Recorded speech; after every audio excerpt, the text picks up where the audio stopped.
усміхається небо, тихо про щось шепочуть зорі, чути здалека ніжну колискову маленькому Богові.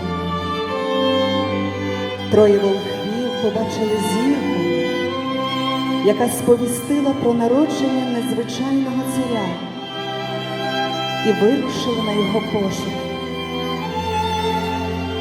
Вони очікували побачити правителя у розкішному палаці, натомість знайшли печеру з немовлям у яслах.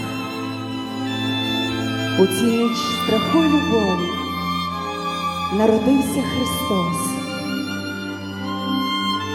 Ми всі тебе виглядаємо і чекаємо, Ісусе, Спасителю всього людства, тебе, Творця і засновника миру, Матері, чия молитва сильніша за страх, дружини, які накриють стіл і залишать світло в коридор, бо любов не дозволяє вимкнути надію.